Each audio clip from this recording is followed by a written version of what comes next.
Assalamualaikum warahmatullahi wabarakatuh. Perkenalkan, nama saya Tania Arsela dari kelas Ilmu Politik B, jurusan Ilmu Politik, Fakultas Ilmu Sosial dan Ilmu Politik. Alhamdulillahirabbil alamin. Atas berkat rahmat dan karunia-Nya lah kita bisa diberi kesempatan untuk saya sendiri bisa membuat video seperti ini dan Anda sekalian bisa menonton saya seperti ini. Salawat beserta salam tak lupa juga kita curahkan kepada junjungan kita, Nabi besar kita, Nabi Muhammad SAW. Saya akan membahas tentang sosiologi politik dan ruang lingkupnya. Dan juga saya akan membahas salah satu topik sosiologi politik, yaitu partisipasi politik. Dan di akhir kata juga saya akan menjelaskan tentang studi kasus yang telah saya buat pada UTS kemarin. Yang pertama yaitu sosiologi politik. Sosiologi politik merupakan ilmu pengetahuan yang khusus mempelajari keteraturan kekuasaan, pemerintahan lembaga negara, otoritas, dan hal lainnya yang ada dalam kehidupan masyarakat dan mempengaruhi pola hidup yang ada dalam masyarakat. Sosiologi politik itu mempelajari hubungan antara negara dan masyarakat. Sosiologi politik mencakup pemeriksaan mengenai lingkungan kultural, lingkungan politik, dan lingkungan sosial dari masyarakat individu yang bersangkutan.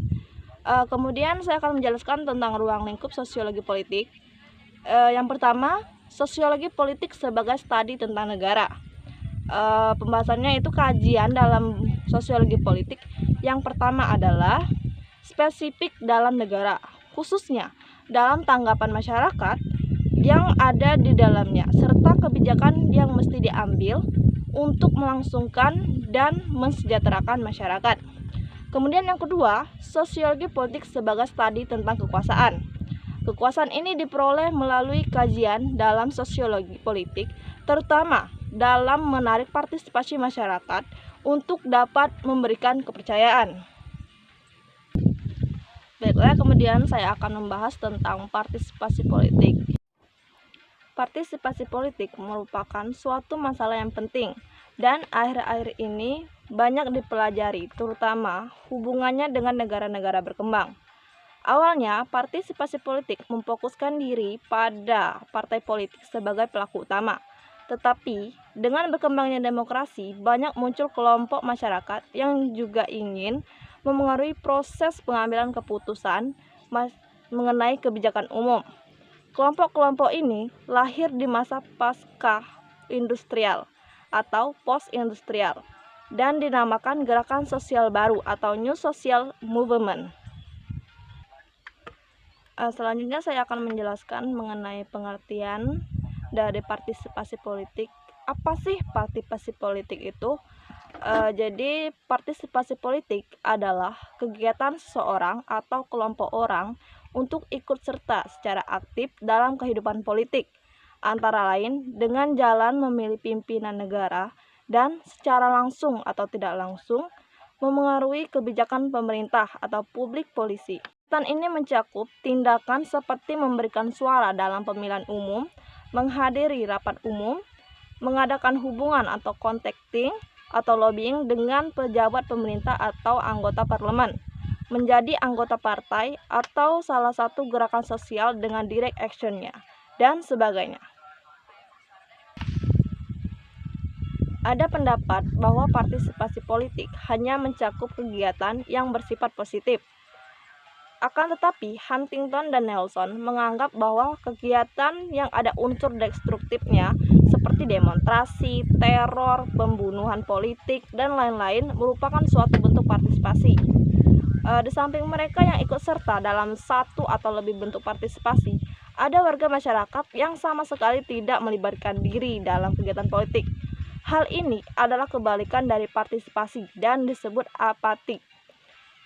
Timbul pertanyaan, mengapa orang apatis? Ada beberapa jawaban. Mereka tidak ikut pemilihan karena sikap acuh tak acuh dan tidak tertarik pada atau kurang paham mengenai masalah politik. Ada juga karena tidak yakin bahwa usaha untuk memengaruhi kebijakan pemerintah akan berhasil. Dan ada juga yang sengaja tidak memanfaatkan kesempatan untuk memilih karena kebetulan berada di lingkungan di mana ketidakikutsertaan merupakan hal yang dianggap biasa. Memberi suara dalam pemilihan umum bukan merupakan satu-satunya bentuk partisipasi. Angka hasil pemilihan umum hanya memberikan gambaran yang kasar mengenai partisipasi itu.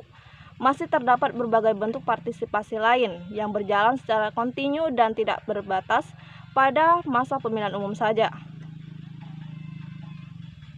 Penelitian mengenai kegiatan ini menunjukkan bahwa persentase partisipasi dalam pemilihan umum seringkali berbeda dengan persentase partisipasi dalam kegiatan yang tidak menyangkut pemberian suara semata-mata. Maka dari itu, untuk mengukur tingkat partisipasi perlu diteliti berbagai kegiatan politik lainnya. Kemudian saya akan menjelaskan tentang studi kasus saya, yaitu mengenai partisipasi politik pada Pilkada 2020 masyarakat Pali. Partisipasi politik pada Pilkada 2020 Kabupaten Pali. Menyambut pesta demokrasi 5 tahunan Pilkada serentak 2020, warga Kabupaten Panukal Abad Lumatang Ilir, Pali, antusias mendatangi tempat pemungutan suara atau disebut dengan TPS pada Rabu 9 Desember 2020. Menurut beberapa pantauan media, sejak pukul 7 tepat waktu Indonesia Barat, di beberapa TPS yang tersebar di tiap desa di 5 kecamatan di Bumi Serpat Serasan, masyarakat nampak mulai menyalurkan haknya untuk memilih bupati dan wakil bupati periode 2021 sampai dengan 2025. Agar tak terjadi penumpukan pemilih, penyelenggara pun membagi 2 waktu pemilih, yakni pukul 7 tepat sampai dengan pukul 10 waktu Indonesia Barat dan pukul 10 sampai pukul 12 waktu Indonesia Barat, dengan pemilih keseluruhan rata-rata 300-an per TPS. Karena sekarang sedang dalam masa kondisi pandemi, jadi harus ada protokol-protokol kesehatan untuk penyelenggaraan pemilihan tersebut. Jadi Pak Sunario Sarjana Ekonomi selaku Ketua KPU Pali pada Rabu pagi menuturkan penyelenggaraan pemilihan mengikuti protokol kesehatan sehingga aman dan sehat bagi semua. Jadi, pemilih jangan ragu untuk datang ke TPS untuk memilih calon bupati dan wakil bupati pilihannya. Jadi, masyarakat Pali sangat antusias pada pemilihan pilkada pada tahun ini. Dan samping itu juga mereka juga harus memakai peralatan untuk menghindari dari segala macam virus yang menyebar, agar mereka akan senantiasa tetap sehat dan agar pemilihan itu tetap berjalan dengan lancar dan aman. Kondisi pandemi yang sekarang tidak menjadi penghalang bagi para pemilih untuk berpartisipasi dalam Pilkada 2020 ini dalam pemilihan calon bupati dan wakil bupati, sehingga mereka walaupun dengan keterbatasan dengan peraturan yang telah ada pada tahun ini, mereka tetap melakukan pemilihan walaupun dengan jarak-jarak tertentu dan juga alat tertentu. Walaupun dengan kondisi demikian, partisipasi mereka tetap jalan dan tetap meningkat pada tahun ini. Mungkin itu saja penjelasan yang bisa saya sampaikan. Lebih dan kurang saya mohon maaf. Akhir kata, wabillahi taufiq wal hidayah. Wassalamualaikum warahmatullahi wabarakatuh.